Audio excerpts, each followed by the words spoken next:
boy T-Burn here reaction. Today is Films Friday. Now time for the meat and potato Films Friday. That is the Dead Meat Kill Count. And this week is franchise week, and we're continuing the Alien vs. Predator franchise, where we're checking out both the Aliens and Predator franchise leading up to the official battle royal, the official one-on-one battle between Alien versus Predator, which we're getting very close. As we're checking out the final Alien. The Alien series before we get to the Alien vs. Predator, and that is Alien Resurrection.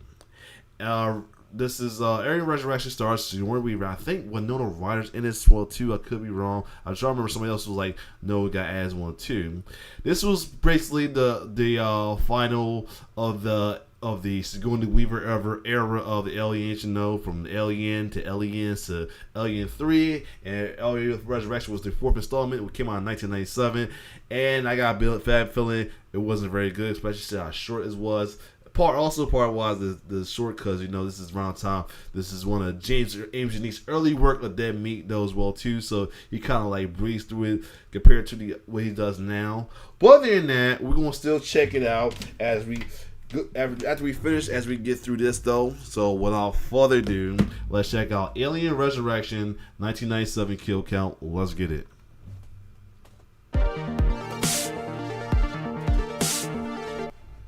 Welcome to the Kill Count, where we tally up the victims in all our favorite horror movies. I'm James A. Janice, and today we're looking at Alien Resurrection, released in 1997 and the final installment of the original Alien series. While Alien 3 was kind of a mess because of poorly executed ideas, Resurrection's problems start from the ground up. The whole tone of the movie feels off, stemming from both the script written by Joss Whedon and the direction of quirky French filmmaker Jean-Pierre Jeunet, who would later go on to do Amélie, which is a great movie. But between all the snappy one-liners and music video aesthetic, it's hard to take this movie seriously. Plus, it practically ruins the Ripley character, and that Xeno-human hybrid at the end? Well, actually, I kind of like how balls crazy that thing is, so I'm not gonna bitch about that. Taking place 200 friggin' years after Alien 3, Resurrection follows a clone of Ellen Ripley, now infused with xenomorph powers, as she finds herself in the middle of yet another alien adventure. This alien outing features space mercenaries, crazy scientists, and swimming aliens, so let's just jump the fuck in and get to the kills. The movie begins on the Auriga, a research spaceship of the United Systems military. We see a nasty-looking clone slug of Ripley, while her voice gives a short narration that compares scientists to monsters. One of these science monsters is Geddyman, played by occasional Tommy Wiseau impersonator Brad Dourif, and he slits the clone torso open and surgically removes the baby chest burster. He puts the C-section burster in one of those bank drive-through tubes, and then gets permission from lead scientist Ren to keep the Ripley clone alive for further study. Everybody wins! Except maybe prisoner/science experiment Ripley clone. She wakes up later in style, sporting the hottest new bag fashion and some fresh new ink, the number 8 on her wrist. And it looks like she's got both style and substance, and she's an A+ student too. As in completely off our projected charts. Apparently her cells got some xenomorph genes mixed in with them, giving her super strength and the ability to remember things from real Ripley's past life. None of this is good news for the commander of the Auriga, General Perez, who's such a cartoonish character that he's probably got Judge Doom chasing after. He's concerned that a resurrected Ripley will get straight back to her fave hobby, trying to kill aliens. In case you wonder why I call him Tully, I know he did a lot of stuff, but he always gonna be Tully from the Addams Family to me, man. Aliens like the new specimen they've grown from that chest burster, another alien queen bitch. The scientists convince Perez to let them keep Ripley alive for study, and after Geddyman tells Ripley 8 about the alien queen, the clone comes to a quick conclusion. She'll breed. You'll die. Ren enters as Ripley 8 asks about the company, and he informs her that Weyland-Yutani doesn't exist anymore. In fact, the special edition mentions that it was bought out by Walmart. And honestly, getting rid of Weyland-Yutani is another problem for me here. Why undercut the shadowy villain you've built up for 3 movies? Ren assures Ripley 8 the USM will house-train the aliens and use their research for good, but we all know that's a bunch of horseshit. Headed towards the Auriga is a group of mercenaries aboard the Whoa, Space Betty, Bam-a-lam. It's a crew of 6, leading them is Captain Elgin, who sounds like he gargles gravel every morning. Don't cut thrust till about 600 meters and we'll give him a little scare. He's romantically involved with the pilot, Hillard, whose character development stops right there. Christie is the guy with some pretty sweet cufflinks. He's second in command on the ship. Head mechanic Breeze is a paraplegic who doesn't feel anything in his leg, which gun-for-hire Joner, played by Ron Perlman, goes at lengths to make fun of, all while acting like a monkey. What you doing, Ron? His monkeying around bothers Call, another mechanic played by Winona Winona Ryder, Ryder. who only recently joined the Betty band. The Betty boards the Auriga in some great-looking effect shots, and they make their entrance, looking back on the track for a little green bag. Perez meets with Elgin, where they have themselves some laser liquor, and Perez slides Elgin a fat stack of cash. It's payment for the cargo the Betty brought, a bunch of people asleep in cryo chambers. See, the USM scientists are gonna wake these folk up and give them a continental breakfast, but the only thing on the menu is Xeno eggs, facehugger side up. The eggs have a synchronized birthing session and get real nasty runny as the captives wake up and scream in terror. After that is the infamous basketball scene where Ripley 8 gets hit on by Joner before bouncing a ball into his balls like a ball. Now we get to see the full picture of the clone's powers. Her physical strength is shown when she takes a weight plate to the face and kicks everyone's ass real easily. Her acid blood is revealed when it dissolves a bit of the floor. And her Harlem Globetrotting skills are proven on her way out the door. The hell are you? Fun fact, that shot was really made by Sigourney Weaver, although contrary to urban legend, it was not done in one attempt, more like dozens. Ripley's performance and the mention of the name. I'm about to say, Sigourney is like tall, like 5'10", 5'11". I'm about to say I wouldn't be surprised she has some basketball experiences though. But he said in maybe one attempt though. But I'm still not knocking that notion that she could possibly be a former basketball player in her younger days though. So anyway, let's keep going. It makes Call perk up, and then Gettyman wraps up the scene, teasing the eventual crossover series. Something of a predator, isn't she? He heads to his merry-go-round of xenomorphs and selects one of the holding cells to examine. Little Easter hint right there, huh? But let me double check. I thought Chris swore she's like 5'11". Yeah, she's damn near 6 feet. She's like 5'11" and 3/4. She's damn near 6 feet. So pretty much, yeah. So yeah.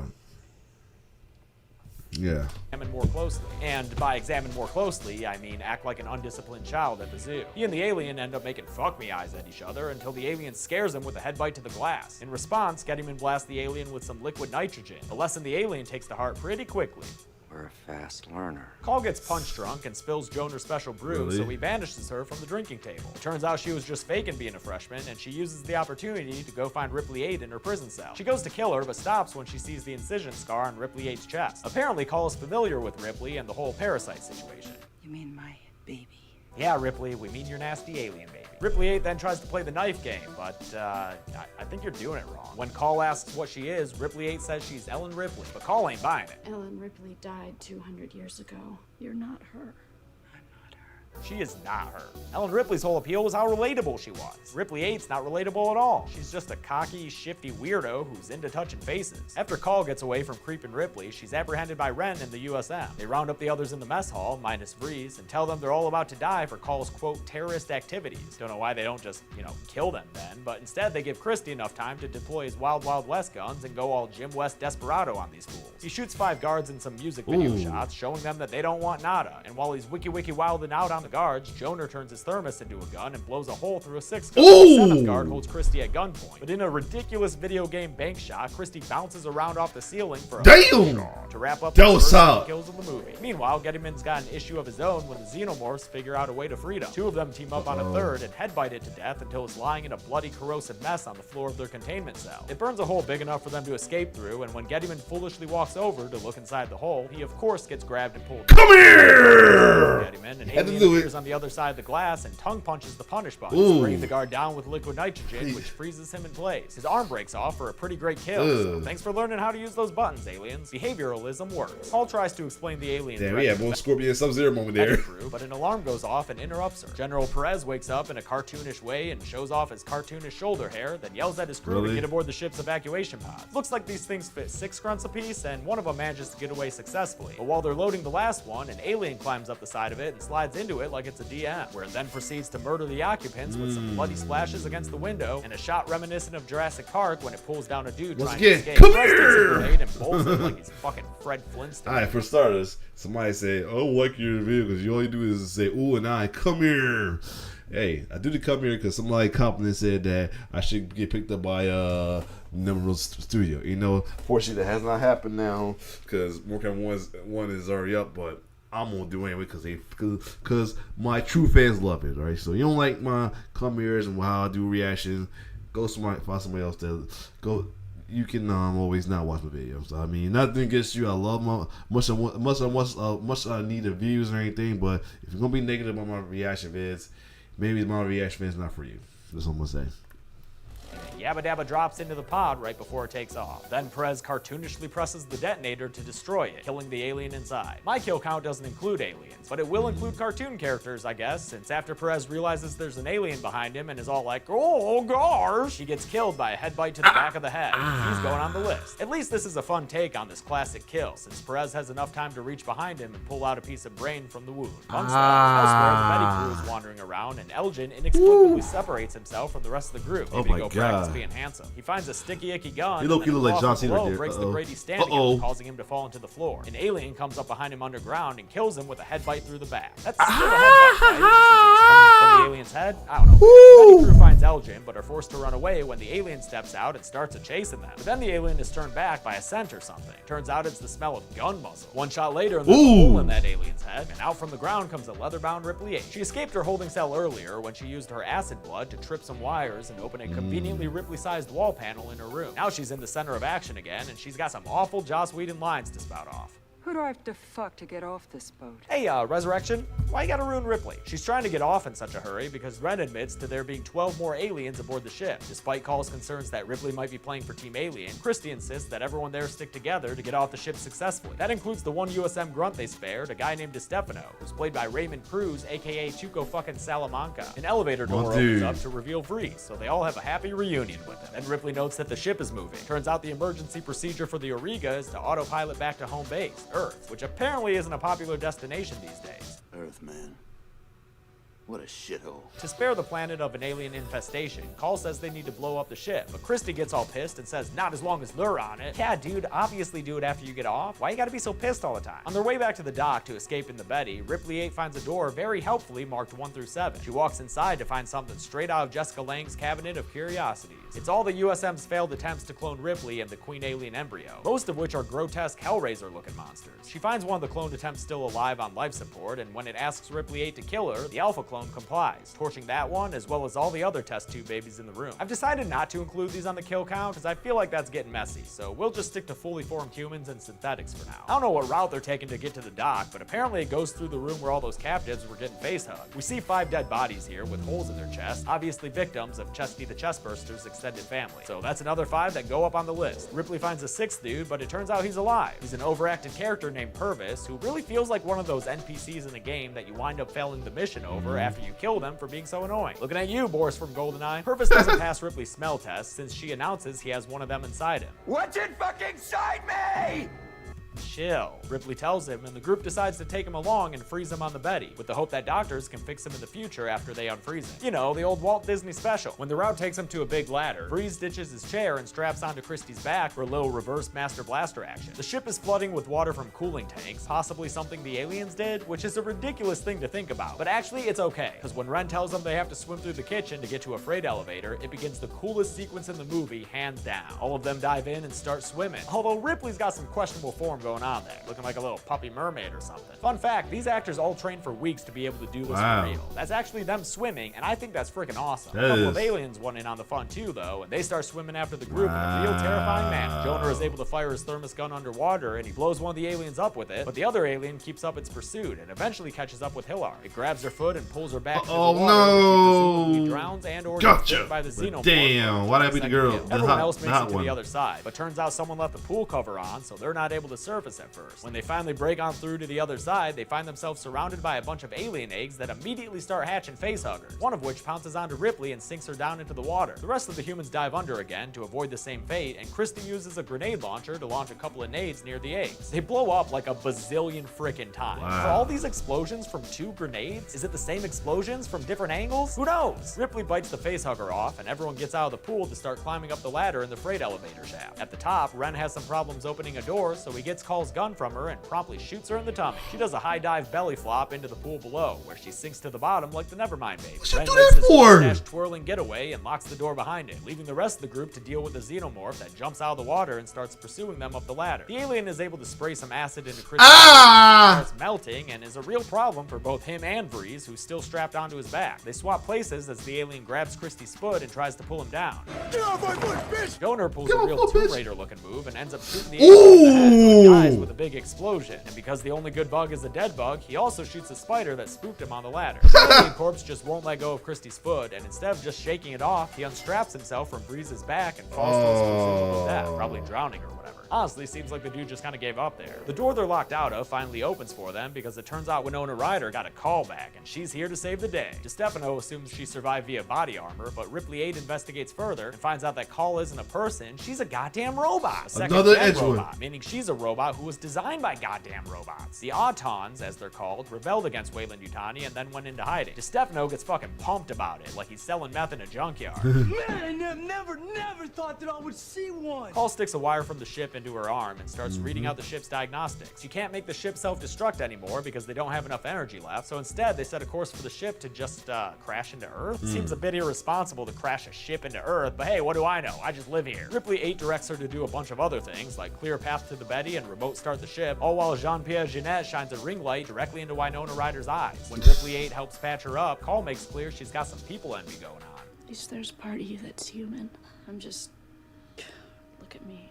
I'm disgusting. Girl, you need some self-love. They're not far from the dock when Ripley 8 decides she needs to get weird with the floor grate, and then she's pulled down beneath it. She crowd surfs a sea of Xeno, but she ends up sliding down, so Call and Purvis leave her and just pray for a quick death. As the Auriga approaches Earth, the crew gets back on the Betty, but before they're able to put Purvis to cryobed, he gets shot in the chest by Ren, who then takes Call hostage. While Ren delivers an evil monologue, Purvis starts to show, and then he charges at Ren like a zombie. I don't know when chestbursters began giving their hosts superpowers. Wow. Purvis survives a whole bunch of bullets and then beats the crap out of Ren. I just want to stress how stupid this is to me. However, I can almost forgive the whole mess because of the kills it gives us. Purvis gives a death yell that reaches the chest burster inside him, which then pops out of his chest and through Ren's head, giving us a chest bursting headbutting kill. Definitely a highlight. Oh! Make sure everyone in that bloody is dead for sure. The others all unload on them closer range. That was a cool. Getterman is still alive, Damn it. apparently having been reserved by the aliens for like energy. Hold on. Go back. But that was a cool moment right there. When the chest buster come out through your head,